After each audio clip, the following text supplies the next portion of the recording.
Vikings fans, on behalf of our entire family and the Minnesota Vikings organization, our thoughts are with you and your families during these uncertain times.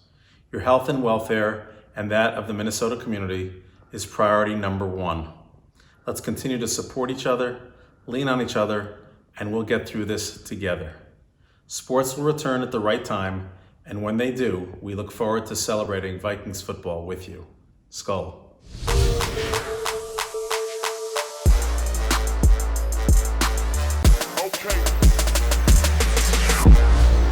Hey Viking fans, Cy Amundson here, and welcome to Vikings at Home. We've got an incredible show for you guys today. In a little bit, we're going to be joined by Viking legend Cris Carter as he breaks down the offseason and the upcoming draft. Lindsey Young from Vikings.com is going to walk you through what the organization and some of your favorite players are doing to help out the community during the pandemic. But first, we thought we'd kick things off with a little bit of national perspective on your favorite team. So I'd like to bring in my buddy and ESPN personality, Mike Golic Jr. How you doing, Mike? I'm doing well as can be now. I'm like you. You know what? I haven't found the adequate bookcase in my house to yet do a lot of these home shots. So you're doing a lot better than I am at this quarantine home studio. Thank you. There's a little helmet up there. I made it very official. It's a nice look for you, Cy. Definitely. Good to talk to you, man. Well, it's been kind of a both quiet and loud offseason for the Minnesota Vikings. So I'm kind of curious from a national perspective how you've seen things go. It's interesting how everything gets colored, especially for us, by the totality of the offseason in general. And once Bill O'Brien did what he did with DeAndre Hopkins and the Texans, as soon as I saw Stephon Diggs moved, I went, oh, you can actually get picks for a wide receiver in this league. And so I think using that as the background, and then obviously the Kirk Cousins re-signing is probably the biggest story in all this, to me is at least encouraging for one reason. I think as we look around the NFL right now overall, we saw this offseason especially such a huge quarterback carousel of guys. And I think a lot of teams we've seen kind of mismanage the way that you allocate resources for that positions at time. And so I think for Minnesota to come out to make that decision, we know the last deal was a big one, the fully guaranteed contract coming from Washington. But I think to stabilize and say, listen, we believe a lot of this roster is still at a place that is at a level ready to compete for a Super Bowl. And I think making sure you maintain that at the quarterback spot for Kirk, who is he a guy that's going to be part of winning football games for you? I think more often than not, absolutely. So you combine that with moving on from a couple of veteran pieces, but stockpiling. I think a lot of good pieces, especially getting the first from Buffalo in this upcoming draft that is certainly deep at wide receiver amongst other things, is put the Vikings in a pretty good position, especially in what's a hyper-competitive division. Yeah, and one of the silent moves that nobody seems to be talking about is the Kubiak move. Stefanski goes to Cleveland. Kubiak's the O coordinator. You're an offensive line guy. What do you think about the sort of system Kubiak runs? Yeah, I think it's really interesting and a really interesting fit for the guys that they've got up there. Certainly, the youth movement along the Vikings O-line in the last couple of years has been interesting to watch. And I think especially when I think of guys like Brian O'Neill at tackle, a guy like Garrett Bradbury, who was the one pick at center last year, having athletes like that up front in a Kubiak system that is so run and cut heavy, get guys moving sideline to sideline, getting that defense to flow, and really putting Kirk. I mean, we remember going all the way back to last offseason, Cousins saying, I am best, and our analytics people have told me, like other quarterbacks, when we're running play action. Well, this Kubiak system sets itself really well up and I think pairs really well. All the runs in Kubiak systems have plenty of play action shots off of them, are going to put them in a lot of positions to win. And yes, you lost one of your marquee receiving weapons off it, but I think you maximize your guys up front. That certainly goes for Pat as well, giving them a chance to go out there and be the athletes that you drafted them to be, and maybe not try and go square peg and round hole. Not that they were doing that a ton last year, but I think the fit goes more and more in their favor now. Absolutely, and what a lot of people don't know about you, you're on the radio, you're on TV, but you as a former offensive lineman, you spend time with some of these guys as they come through the process. So you've actually spent time with Brian O'Neill. Yeah, I was fortunate. The Joe Moore offensive line camp that goes on in Pittsburgh every year, run by the late Joe Moore's son, James. brings back a ton of guys from the area. Obviously, Brian played his college ball at Pitt, and so got to spend some time with him up there. I mean, first off, an impressive looking athlete. That's the amazing part. I was a big fat slob. You look at a lot of these guys, and they are high-level athletes that just happen to be the Dancing Bears playing offensive line, but all-world kid. And I think just in general, that young group there, giving them time to grow together right now, because there were some growing pains, especially on the interior last year, but when you've got guys of that caliber all as a part of that group that are now going to be used again in a way that I think works with their skill set, it's going to be a really fascinating group to watch this year. Well, every offseason as we walk into the draft, one of the main things Viking fans are talking about is that offensive line. And I know you've dive, whatever you've done, Mike, I know you've looked into a bunch of those guys. Do you see any of them as good fits for the Vikings? Yeah, it's going to be interesting this year, especially at tackle when you look at the top of this draft where it's really heavy. And even the guys that you're getting potentially late in the first round are really interesting. I look at two guys in particular, especially if you're talking about something to do with the left tackle spot. Listen, Riley Reiff is certainly a quality guy, but I think in general, a guy like Josh Jones out of Houston or Austin Jackson out of University of Southern California. Again, both guys that are great athletes and a little bit raw right now. I think Josh, even a more refined pass protector, which could pay some dividends early, but especially for Austin Jackson, one of the most effortless pass blockers I've seen in this. Off the charts athleticism when it comes to offensive line athleticism, the way he moves. Forget any of the numbers you might see at the combine. And so I think for both of those guys in a scheme that's going to let you really turn it loose. And that's the beauty of what Kubiak does is when you're running these play actions, it's run and hit, and we will work on the technique as it goes from there. I think they could be interesting guys that are available later in that first round when the Vikings are picking, if that's somewhere where they want to go, and maybe not address defensive back there. That could be really interesting guys and maybe a little bit of a project. You're not going to be able to get some of the guys that are more polished at the top of the draft, like a Jedrick Wills out of Alabama, but guys that I still think are productive starters in this league and part of what's a tackle class that might net 6 guys in the first round. Well, Mike, you're the best of the best. Whenever this thing is over, let's eat some pizza together. Thank you for giving us some of your time, man. Absolutely, Cy. Always great to talk to you, man. That was Mike Golic Jr. from ESPN starting us down the path of the 2020 NFL Draft. Now, before we bring in your next guest, let's take a little closer look at that draft with some Vikings prime stats.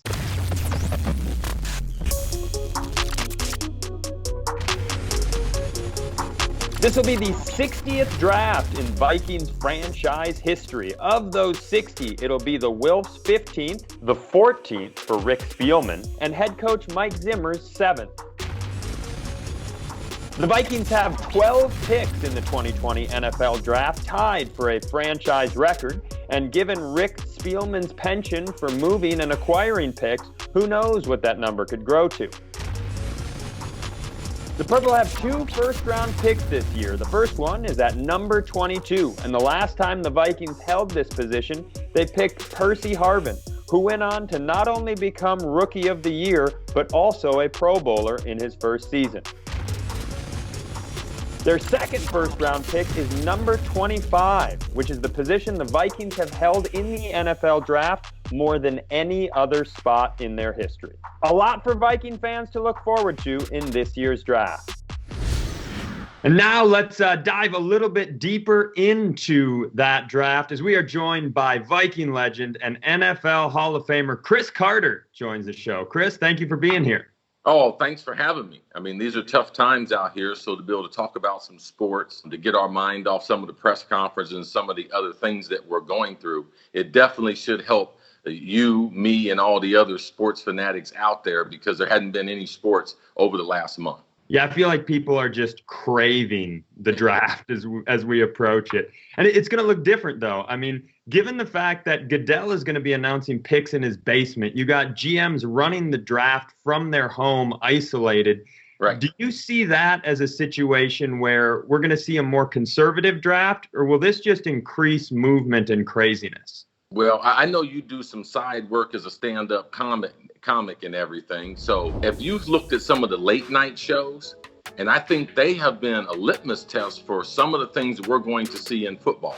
Like, I love Jimmy Fallon and everything, but they're not as funny without their surrounding cast and having a live audience chip in. So I do believe that because of not only Rick Spielman and his vast experience around the National Football League and where he sits in the Vikings organization, he doesn't have to make a brash pick. He doesn't have to trade up in the draft, trade down in the draft. I mean, his overall stability won't force him to make mistakes that I do believe that some other coaches and general managers, with this being their year that they have to be successful, I believe those general managers, there's more pressure on them. So not only Rick Spielman, but who we have as far as a capologist, all those connections we have with the coaching staff and the overall chemistry of the organization, I do believe will be a benefit to the Vikings, who have, I think, 5 picks in the first 3 rounds. Now, Chris, you were a mentor at this year's NFL Combine, correct? Mm-hmm. Now, the hype around this wide receiver class is bonkers. Am I buying into that? Should I buy into what everybody is saying? I mean, they're talking about 35, 40 picks that should have a chance to compete to play in this league. No, absolutely. And I sense your pessimism in there, all right? This will go down as one of the great classes we have. And it's not because the top 2 or 3 guys. No, it's because the overall depth for which you mentioned. I believe that there's at least 25 receivers that can be drafted in the first 4 rounds. So we're going to see some superstars come off the board in day 2, and not necessarily in day 3, but in rounds 2 and 3. I believe that the value shall be there. So I know a lot of Vikings fans are out there, hey, we need a wide receiver at the top. Yeah, we need a wide receiver, but only if he can run really, really fast. And this group has every shape, size, route runners, deep guys, special teams guys. So this is a great draft, but it's like ice cream. Some ice cream is better with a sundae, some is better on a sugar cone. So you need to make sure you put these kids in the right environment. The Vikings, we need speed. We don't have a deep threat at wide receiver. And we know that we like to run the ball because our tailback is very, very special in Dalvin Cook. So we need someone to be able to take the top off the defense. Vikings fans should be leaning for not only a wide receiver, but one who can do that. So of the guys that you saw at the Combine, who do you think might fit in well with the sort of offense that Kubiak is running? Well, I think a guy that really had a great Combine is Justin Jefferson. He's an accomplished route runner from LSU, very, very mature receiver. I believe he is a star in the making. Now, I believe there will be several stars that will come out of this draft, but his ability to be able to get open, he can play outside, he can play inside. Surprised some people when he ran that low 4.43 there. People didn't think he had that type of speed. So I do believe he's played at the highest level, played with a very, very good quarterback, and exploded in his junior year. But Justin Jefferson, I believe, is the type of fit that goes in with what the Vikings have looked for in the past in wide receivers and what they'll need going forward as far as someone opposite of Adam Thielen. The other guy I'd like to look at is T. Higgins, the big, tall, lanky receiver from Clemson. Now, he didn't have a great time on his pro day and was a little banged up this offseason, but I believe he has football speed and game speed, and he has played against the best competition throughout the years and has always been one of the better players on that stage. So I think that his ability, also his size, added to what we already have in route runners and some other savvy receivers, and also ability at the tight end position, I believe T. Higgins could be a tremendous addition. So Justin Jefferson, LSU, and T. Higgins out of Clemson, I believe they would be a great addition to the Vikings football family. And now I want you just for a second before we move on to step outside the Vikings, because you're the guy with the best hands in the history of the league. I want to know which wide receiver, who has the best hands? Who did you see pulling in balls that they shouldn't? Wow. Who has the best hands in this draft? Mm-hmm. Man, that would really be hard. My man from Oklahoma, man, C.D. Lamb, he has some really good route runner, but outstanding hands. His catch radius for a guy, someone his size, I believe he is one of the bright stars we have in this draft. He's very, very coachable. I never had an issue or problem with him. And for those kids who know that I've coached through the years, they know that Coach Carter can be very testy. And I tried him, I pushed him, but he was nothing but very, very respectful. And he was like a sponge to football. He loves football, loves the game, and he loves it for the right reason. There's a lot of wide receivers, they love the benefits of being a receiver. They want to get paid in the limelight and the fanfare, but the hard work and dedication, sometimes wide receivers, they leave that attribute to some of the other positions. So I believe that CeeDee Lamb and some of these other kids that I talk about, they all have all those attributes. Amazing. Well, I want you to keep that coach hat on for our last question, because given the pandemic, you're talking about a truncated offseason, most likely. How can a team get ready and prepare for the season on a like from a scheme and playbook sense when we're all stuck in our houses? Well, I think that the NFL coaches will have a game plan for the veteran players. I think that veteran players, their overall value went up. Younger players are at a disadvantage. So if I'm going into the draft, not only am I dependent on my veteran players, I'm looking for veteran players from college, guys who might be a little bit older, team captains, guys who have conducted themselves on a college campus the way that you want to be represented. Because I have an abbreviated offseason. I haven't had the time to do some of the security and background checks. So if a guy has questionable character, I might have to pass on him or go for a value add and try to get him later in the draft. Cris, this was incredible. Thank you so much for spending some time with us and shining light on the offseason and the wide receivers. We appreciate you, and we'll talk to you real soon, man. Let's do it, man. Skol Vikings. Huge thanks to Cris Carter for joining us here on the show. Now, shifting gears, as the world continues to deal with the COVID pandemic, some of your favorite players here at the Vikings are doing more than their part to step up and help their communities. To tell you a little bit about it, we are now joined by Lindsey Young from Vikings.com. Thanks, Cy. It's no secret that Vikings players are active in giving back to the community throughout the NFL season, and many of them also continue those efforts during the offseason. But in these unprecedented times, when the COVID-19 pandemic is impacting the lives of Americans across the country, several Vikings players are stepping up in a big way to help ease those effects.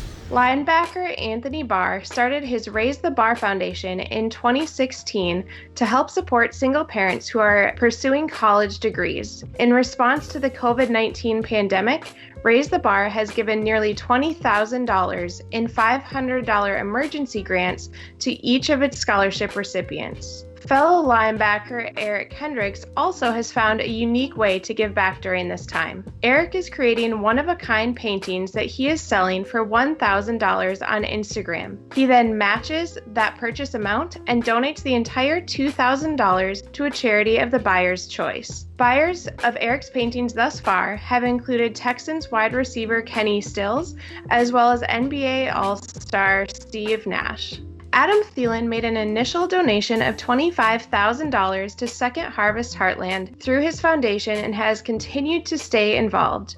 The Thielen Foundation donated $100,000 to 4 community organizations, and Thielen partnered with KFan last week for an all-day radiothon to help bring that donation total to more than $280,000. Kyle Rudolph and his wife Jordan also have partnered with Second Harvest Heartland. Thanks to an initial contribution by the Rudolph family, along with gifts from community partners and fans, Rudy's meal plan has raised more than $86,000 of its ultimate $200,000 goal. If you would like to learn more information about how you can join Kyle and his family and get involved, make sure to visit his social media platforms. Those are the updates that we have for you now, but we urge you to stay tuned to Vikings.com for further updates on how the team is helping to support the community during these times. For now, stay safe and stay home, Minnesota. Thank you, Lindsey, and thank you to all the Viking fans who joined in to watch along on this episode of Vikings at Home. Before we leave the show today, everyone here at the Vikings family would like to pass on their deepest condolences to the friends, families, and fans of Tavares Jackson, who passed away on Sunday night. And we'd like to end the show with a brief moment of silence for number 7.